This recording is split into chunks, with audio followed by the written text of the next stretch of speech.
Good morning बच्चों। आज हम व्याकरण का पार्ट 2 वर्ण विन्यास पढ़ेंगे। पिछले पाठ में हमने पढ़ा था कि व्याकरण के 3 अंग होते हैं: वर्ण विचार, शब्द विचार और वाक्य विचार। उसमें सर्वप्रथम हम आज पढ़ेंगे वर्ण के विषय में। वर्ण के विषय में पढ़ने से पहले हम सबसे पहले ध्वनि के विषय में जानेंगे कि ध्वनि किसे कहते हैं। ध्वनियों का लिखा गया रूप वर्ण कहलाता है। ध्वनि क्या है? मानव मुख से जो भी आवाज़ निकलती है, जैसे मैं आपको बोल रही हूँ, आप मेरी आवाज़ निकल रही है, वो ध्वनि कहलाती है।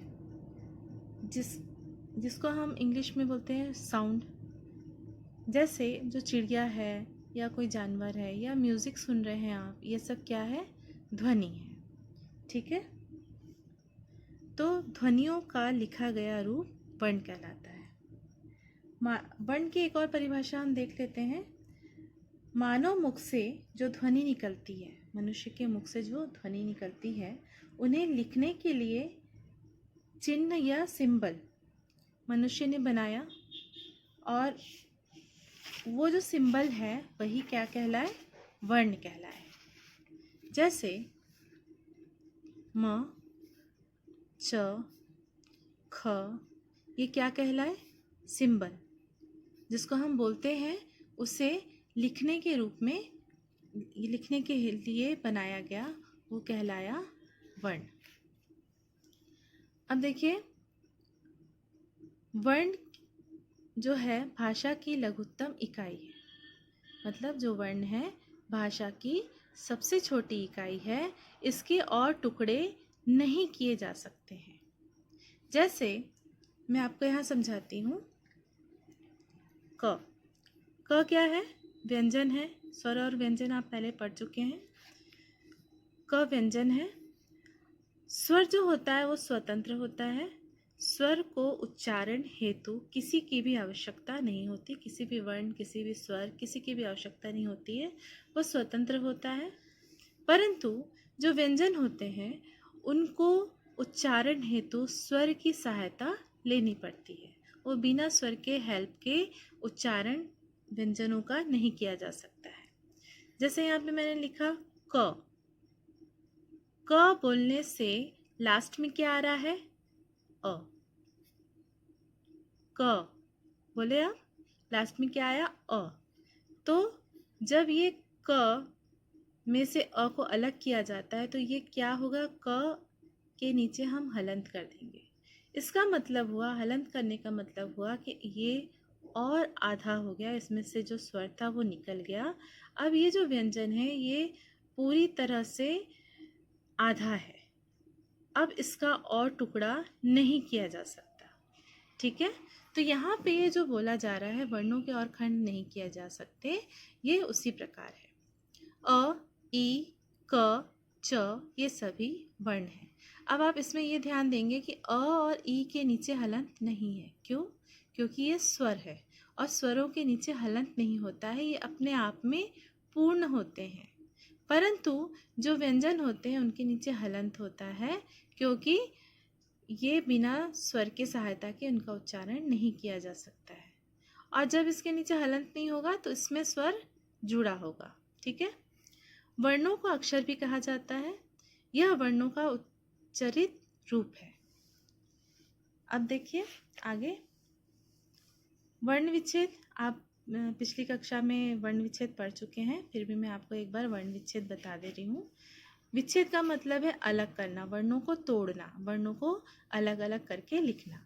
जैसे वहाँ पे क्या लिखा है? पुस्तक। अब पुस्तक का वर्ण विच्छेद हम किस प्रकार करेंगे? पहले क्या आया? प। उसके बाद उसमें कौन सी मात्रा लगी है? छोटा ऊ। ठीक है।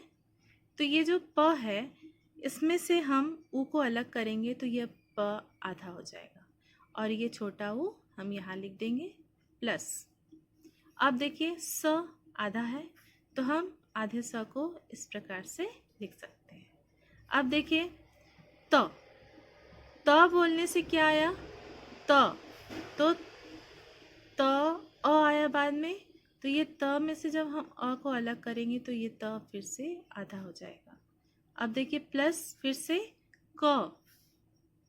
अब क को हम लिखें, क में से अ को अलग किए, अब क्या हुआ, फिर से क में से अ अलग हुआ, तो यहाँ पे क में हलंत आएगा। ये हो गया आपका वर्ण का विच्छेद, वर्ण को अलग करना। ठीक है, इसको हम और भी विस्तार पूर्वक आगे पढ़ेंगे।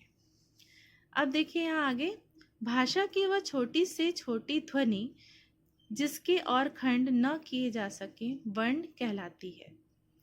अब भाषा इसके और भी खंड नहीं किए जा सकते, ये वर्ण कहलाते हैं। वर्ण मतलब सिंबल, चिन्ह, जिनको हम लिखने हेतु मनुष्य ने बनाया है। अब देखिए यहाँ पे वर्णमाला। वर्ण से आपका मतलब आपको पता है, चिन्ह है, सिंबल है, अ आ ई ये, और माला। माला का मतलब सबको पता है। माला जैसे बच्चों क्या होता है कि एक धागे में हम मोती को लाइन से पिरोते हैं, एक के बाद हम व्यवस्थित करके पिरोते हैं, तो वो एक सुंदर सी माला बनती है। तो यहाँ पे देखिए, वर्णों के व्यवस्थित समूह को वर्णमाला कहते हैं। व्यवस्थित मतलब उसको अच्छे से अरेंज किया हुआ, वर्ण जो अरेंज किया होता है और अपने स्थान पे सारी चीज़, सारे वर्ण रहते हैं, उनको वर्णमाला कहते हैं। जैसे आपके घर में भी सामान होगा, तो सामान को हम सामान अपनी अपनी जगह पे रहता है। अगर सामान अपनी जगह पे नहीं रहा तो क्या हुआ, अव्यवस्थित रहेगा।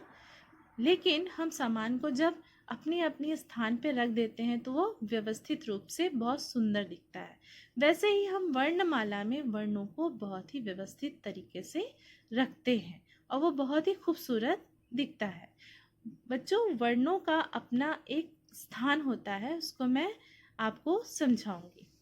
प्रत्येक भाषा की अपनी वर्णमाला होती है। जो भी जितनी भी भाषाएं हैं, सबकी अपनी अपनी वर्णमाला होती है। उसमें भाषा के वर्णों को एक निश्चित क्रम में रखा जाता है, सभी को अपना अपने अपने स्थान पे रखा जाता है। हिंदी वर्णमाला में वर्ण दो प्रकार के होते हैं, स्वर और व्यंजन। ठीक है, अब चलिए हम स्वर और व्यंजन को हम आगे और पढ़ते हैं। यहाँ देखिए, स्वर है अ, आ, ई, उ, री, ए, ओ, अंग, अह। ये जो स्वर हैं, ये स्वर मुख्य रूप से 11 हैं। अंग और अह जो है, ये ना स्वर में आता है और ना व्यंजन में आता है। अब देखिए, यहाँ पे व्यंजन दिया हुआ है, क वर्ग, च वर्ग, ट वर्ग, त वर्ग और प वर्ग। क, च, ट, त, प। ये इनको हम कैसे याद रख सकते हैं, क, च, ट, त, प। इनमें ये कुल मिला के 25 वर्ण होते हैं, 25 वर्ण होते हैं कुल मिला के।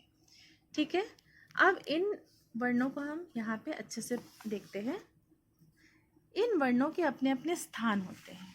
अब देखिए, जैसे वर्ण के हमने वर्ण दो प्रकार के होते हैं, इनको दो भागों में बांटा गया है। जो स्वर होते हैं वो 11 होते हैं और जो व्यंजन होते हैं वो मुख्य रूप से 33 होते हैं, 33। ठीक है, अब यहाँ पे देखिए, जो स्वर हैं अ, आ, ई, उ, री, ए, ओ, अंग और अह। अंग और अह जो होते हैं वो न स्वर में आते हैं न व्यंजन में आते हैं। ठीक है, अब देखिए व्यंजनों का जो वर्गीकरण किया गया है वो उच्चारण स्थान के आधार पर इनका वर्गीकरण किया गया है। अब ये उच्चारण स्थान आपकी बुक में तो नहीं है, लेकिन मैं आपको बताती हूँ। देखिए, क का उच्चारण स्थान होता है, जो क वर्ग है उसका उच्चारण स्थान कंठ होता है। कंठ मतलब होता है गला। अभी देखिए, इस पिक्चर के आधार पे आपको मैं बताती हूँ। गला, ये जो आपका गला है, ये होता है, यहाँ से क वर्ग के सारे वर्ण निकलते हैं। आप बोल के, खुद से आप बोल के देखिए, क, ख, ग, घ, ङ। आप बोलेंगे तो आपको महसूस होगा कि वो जो ध्वनि है वर्ण की, वो आपके गले से होते हुए आ रही है। अब च वर्ग देखेंगे, तालव्य, इसको क्या कहा जाता है? तालव्य। तालु किसको बोलते हैं आपको पता है? आपके मुंह के अंदर जो एक कर्व रहता है, जो जीभ है, आपकी जो जीभ है ऊपर में एक कर्व का स्थान रहता है जो गोल सा आधा गोल होता है, उससे क्या कहते हैं? तालु। और जब हमारी जीभ तालु में टच होती है, तालु को छूती है, तब ये वर्ण हमारे मुख से निकलते हैं। अब बोल के देखिए, च, छ, ज, झ, ञ। अब देखते हैं हम ट वर्ग, श, ट वर्ग और श, मूर्धन्य।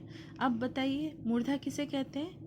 मूर्धा मतलब क्या होता है? जो हमारे दांत के ऊपर, आप जीभ से अभी महसूस करिए, दांत के ऊपर एक खुरदुरा सा भाग होगा, आप टच करेंगे तो खुरदुरा सा लगेगा, उसको बोलते हैं मूर्धा। जब आपकी जीभ मूर्धा में टच होती है तब ट वर्ग निकलता है। ट वर्ग के जितने भी ध्वनियाँ हैं वो आपके मुख से निकलती है, जैसे ट, ठ, ड, ढ, अण। जब तक आपकी जीभ मूर्धा में टच नहीं होगी तब तक वो वर्ण आपके मुख से नहीं निकलेंगे। अब आगे देखिए, त वर्ग या स, ये है, ये कहलाते हैं दंत्य। दंत मतलब दांत, मतलब आपको सबको पता है, दांत टीथ आपके। तो आपकी जीभ जब दांत में टच होगी तब वो क्या कहलाएगा? दंत्य वर्ग। अब ये दंत्य वर्ग कौन कौन से हैं? त, थ, द, थ, न। आप बोल के खुद से महसूस करिए, आपकी जीभ जब तक दांत में नहीं टच होगी तब तक आप त वर्ग नहीं बोल पाएंगे। अब वैसे ही है प वर्ग, इसको कहते हैं ओष्ठ्य। जब आपकी दोनों होठ जब मिलेंगे, एक दूसरे से मिलेंगे, तब क्या होगा? प वर्ग निकलेगा, आपके मुख से प वर्ग की ध्वनि निकलेगी। ठीक है, तो ये कैसे निकलेगा? प, फ, ब, भ, म। आप बोल के देखेंगे खुद से, तब आपको ये पता चलेगा कि जब दोनों होठ जुड़ते हैं, आपस में मिलते हैं, तब ये ध्वनियाँ आपके मुख से निकलती हैं। ठीक है, ये जो है आपका जो मुख है, ये इसमें उच्चारण स्थान है और ये व्यवस्थित रूप से है। जैसे क गले से निकलता है, आपका क वर्ग। जो च वर्ग है वो तालु में, जब आपकी जीभ तालु में टच होती है तब वो निकलता है। वैसे ही ट वर्ग जो है मूर्धा में आपकी जीभ टच होती है तब निकलता है। और त, जब आपकी जीभ दांत में टच होगी, दांत के नीचे में टच होगी, तब ये वर्ग निकलेगा। वैसे ही प वर्ग, जब आपके दोनों होठ मिलेंगे तब प वर्ग निकलेगा। ठीक है, अब देखिए अंतस्थ जो वर्ग है वो देखेंगे, य, र, ल, व, ये अंतस्थ है। और ये इसके विषय में हम आगे और पढ़ेंगे। ऊष्म, ऊष्मा के साथ ये वर्ण निकलते हैं हमारे मुख से, इसलिए इन्हें ऊष्म वर्ण कहते हैं। संयुक्त व्यंजन, इनके विषय में भी हम आगे और अच्छे से डिटेल में पढ़ेंगे। अनुस्वार और अनुनासिक, अनुस्वार और अनुनासिक हम पढ़ते हैं। इनको अयोग वाह भी कहते हैं, इन वर्ण को। और ये न स्वर में आते हैं और न ही ये व्यंजन में आते हैं। अब देखिए आगत स्वर, आगत स्वर और आगत व्यंजन। आगत स्वर और आगत व्यंजन किन्हें कहते हैं? अब इसके विषय में मैं आपको थोड़ा सा डिटेल में बताती हूँ। क्या हुआ कि हमारी जो हिंदी भाषा है वो बहुत ही लचीली है। समय के साथ साथ हिंदी भाषा ने बहुत से वर्ण है जो, या शब्द बोल लीजिए, उनको अपना लिया हिंदी ने। जैसे हमारे देश में अंग्रेज आए, मुग़ल आए, तो उनसे हमने उर्दू सीखा, अंग्रेजी भाषा सीखी, और बोलते बोलते हम हैबिचुअल हो गए, उन शब्दों के हैबिचुअल हो गए, और धीरे धीरे हिंदी ने उन शब्दों को अपना लिया। तो उन्हीं शब्दों, जो शब्द बाहर से आए हुए हैं, उन्हीं को हम बोलते हैं आगत। आगत मतलब आया हुआ, बाहर से आया हुआ, हम उन्हें कहते हैं आगत शब्द। ठीक है, अब देखिए आगत स्वर, जैसे कॉफ़ी। कॉफ़ी मतलब क्या होता है? पेय पदार्थ, पीते हैं ना हम कॉफ़ी। काफ़ी, अब देखिए काफ़ी और कॉफ़ी में कितना अंतर है। काफ़ी मतलब होता है पर्याप्त। ठीक है, अगर ये जो है, अब क्या हुआ कि इंग्लिश आया, हमारे हिंदी भाषा ने इंग्लिश को, अंग्रेजी जो भाषा है उनमें से कई शब्दों को अपना लिया। फिर अब उनको लिखने की, किस प्रकार से उनको लिखा जाए, जैसे डॉक्टर है, चिकित्सालय, उसको हॉस्पिटल बोला गया, तो उनको लिखने के ऐसी व्यवस्था की गई। और जैसे कॉफ़ी, कॉफ़ी में अगर यह न लगाया जाए ऊपर में, ये चंद्र जैसा न लगाया जाए, तो यह हो जाएगा काफ़ी। वैसे ही हॉट, हॉट मतलब होता है गर्म। हॉट शब्द को हमने अपना तो लिया, लेकिन उसको इस प्रकार से लिखा गया, तो ये हॉट मतलब होता है गर्म। हार्ट, अगर इसमें से ये जो है आधा चंद्र जो है, इसको हटा दिया जाए, तो ये हो गया हार्ट। हार्ट मतलब हिंदी में होता है बाजार। वैसे ही बॉल, बॉल मतलब होता है गेंद। हम गेंद, अब ज़्यादातर हम गेंद नहीं बोलते, हम बॉल ही बोलते हैं। हिंदी में उसको इस प्रकार से लिखा गया। बाल, बाल मतलब सिर के बाल। ठीक है, अब देखिए आगत व्यंजन ज और फ, ये जो बिंदु है इनको बोला जाता है नुक्ता। नुक्ता लगाया गया और वैसे ही इनको लिखा गया।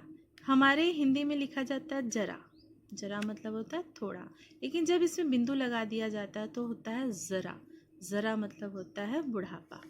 वैसे ही राज, मतलब जैसे राजा महाराजा राज करते हैं, उसको बोला जाता है शासन। वैसे ही राज मतलब संदेह। कागज़, बाजार, दफ्तर, ये सब जो है ये उर्दू भाषा से आए और इनको यहाँ पे नुक्ता लगाकर इन शब्दों को लिखा गया। ठीक है, अब देखिए यहाँ पे स्वर, स्वर देखते हैं। जिन ध्वनियों के उच्चारण में हवा मुख से बिना किसी रुकावट के बाहर निकलती है, उन्हें स्वर कहते हैं। पहले मैं बता चुकी हूँ, स्वर मतलब स्वर स्वतंत्र होते हैं, इनको किसी के सहायता की आवश्यकता नहीं होती उच्चारण के लिए। हिंदी में स्वर 11 होते हैं। अ, आ, ई, उ, री, ए, ओ, औ। अंग और अह मैं आपको बता चुकी हूँ कि ये न स्वर में आते हैं न व्यंजन में आते हैं। उच्चारण में लगने वाले समय के आधार पर स्वरों के दो भेद किए जाते हैं, ह्रस्व और दीर्घ। ह्रस्व स्वर, जिन स्वरों के उच्चारण में बहुत कम समय लगता है उन्हें ह्रस्व स्वर कहते हैं। ह्रस्व मतलब होता है छोटा। जैसे इसमें देखिए अ छोटा है, ई छोटी है, ऊ छोटा है, री है, ये ह्रस्व स्वर कहलाएंगे जो छोटे होते हैं। हिंदी में ह्रस्व स्वर 4 हैं, अ, ई, उ, री। वैसे ही दीर्घ स्वर होते हैं। दीर्घ मतलब होता है बड़ा। जिन स्वरों के उच्चारण में ह्रस्व स्वरों की तुलना में अधिक समय, लगभग 2 गुना लगता है, उन्हें दीर्घ स्वर कहा जाता है। हिंदी में दीर्घ स्वर 7 हैं, आ, ई, उ, ए, ओ, औ। व्यंजन, हिंदी के सभी व्यंजन अ के साथ बोले जाते हैं, जैसे क प्लस अ। मैं आपको पहले बता चुकी हूँ कि जो व्यंजन है बिना स्वरों की सहायता के उच्चारित नहीं किए जा सकते हैं, उनके उच्चारण हेतु स्वर की आवश्यकता होती है। तो यहाँ पे देखिए क प्लस अ, जब अ को अलग किए तो क्या हुआ, क के नीचे हलंत हो गया, और ये जब अ को जोड़ा गया तो यहाँ पे क्या हुआ, पूरा क हो गया। वैसे ही ट प्लस अ बराबर क्या हुआ, ट, पूरा ट। वैसे ही आधा प प्लस अ पूरा प। जिन वर्णों का उच्चारण स्वरों की सहायता से किया जाता है उन्हें व्यंजन कहते हैं। इनके उच्चारण में हवा रुककर मुंह से बाहर निकलती है। जब किसी व्यंजन को अरहित दिखाना हो तो उनके नीचे हलंत चिन्ह का प्रयोग किया जाता है, लगाया जाता है। जैसे क नीचे क्या है, हलंत। व्यंजन के 3 भेद हैं। पहला है स्पर्श व्यंजन, दूसरा है अंतस्थ व्यंजन और तीसरा है ऊष्म व्यंजन। पहला देखते हैं स्पर्श व्यंजन। इनके उच्चारण में जीभ मुख के अलग अलग स्थानों का स्पर्श करती है। इनकी संख्या 25 है। इन्हें 5 वर्गों में बांटा गया है। मैं आपको पहले ही बताई थी कि क वर्ग, च वर्ग, ट वर्ग, त वर्ग और प वर्ग, इनको 5 भागों में बांटा गया है। और जीभ से मुख में अलग अलग जगह स्पर्श किया जाता है और इनकी संख्या कितनी है, 25। क से म तक 25 व्यंजन स्पर्श व्यंजन हैं। ख अंतस्थ व्यंजन। इनके उच्चारण में वायु मुख से बहुत कम समय के लिए रुकती है। इनकी संख्या 4 है, य, र, ल, व। अब ग ऊष्म व्यंजन। इन व्यंजनों के उच्चारण में मुंह से रगड़ खाने के कारण हवा में गर्मी सी मतलब ऊष्मा रहती है। इनकी संख्या भी 4 है, श, श, स, ह। आप खुद अपने मुख से उच्चारण करके देख लीजिए। जैसे श, इसको बोलने से या श बोलने से, स बोलने से आपके मुख में एक गर्माहट सी महसूस होगी। आपको ऐसा लगेगा कि एक ऊष्मा के साथ, गर्मी के साथ इन स्वरों का उच्चारण हो रहा है। बच्चों, आज हम स्वर तथा व्यंजन के विषय में पढ़े हैं। स्वर कितने प्रकार के होते हैं तथा व्यंजन कितने प्रकार के होते हैं। आगे क्लास में हम संयुक्त व्यंजन के विषय में पढ़ेंगे।